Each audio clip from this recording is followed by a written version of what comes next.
বাজছে সানাই, চলবে না বাহানা, চারিদিকে এত আলো তাও আমার চোখে শুধু অশ্রু বন্যা। ছোটবেলার সব বায়নাগুলি পরিণত হবে দায়িত্বে। মেয়ে হয়ে জন্মেছি যে এবার তো শ্বশুর বাড়ি যেতে হবে। যে বাড়িতে জন্মেছি, কাটিয়েছি 22টা বছর, সেই বাড়িটা ছেড়ে যাবার হয়েছে যে সময়। মেয়ে হয়েই জন্মেছি আমি, পরের বাড়ি যেতে হবে। হাতে গোনা 3 দিন বাদে অতিথি হয়ে আসতে হবে। নমস্কার, যত্ন খুলুমকা, আমি পায়েল। শুভ সন্ধ্যা সবাইকে। কেমন আছো সবাই? আশা করি সবাই ভালো আছো। কিছু অনুভূতি প্রকাশ করা যায়, কিছু অনুভূতি প্রকাশ করা যায় না। যেটা প্রকাশ করা যায় ওইটাই আমি তোমার সাথে ভিডিওর স্টার্টিংয়ে কিছুটা শেয়ার করলাম আর কি। আর এদিকে সব কিছু আয়োজন করা হইতেছে আমার জন্য।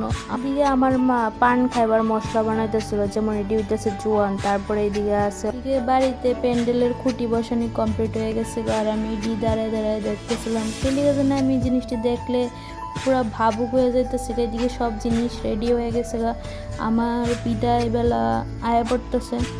তো দেখো সব কিছু কেনাকাটা কমপ্লিট হয়েছে, তাও কিছু বাকি রয়েছে। মার সাথে আমি দুপুরবেলা গেছিলাম একটু বাজারে গিয়ে। এদিকে মা কলসি লইছিল, আগে এই যে কলসিটা লইছিল, বাট এটা ভালো লাগতেছে না, তো আরেকটা চেঞ্জ করে লইছে।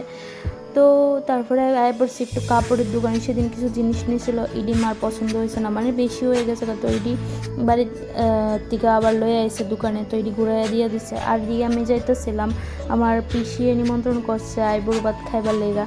তো তারা বাড়িতে গেছিলাম, আমার সাথে আমার ভাইও গেছিলো, তো ভাইরাও খাওয়াইছে। অ্যাকচুয়ালি এটা আইবুড়ো ভাত না, নিমন্ত্রণ করে খাওয়ানি আর কি। তো যেহেতু সবাই এভাবে সাজাটে যা দেয়, এরকমভাবে তারাও একটু চেষ্টা করলো। আর এদিকে কিছু জিনিস আনা হয়েছে, যেমন পাতিল, তারপরে ঘট, আরও কি কি জিনিস।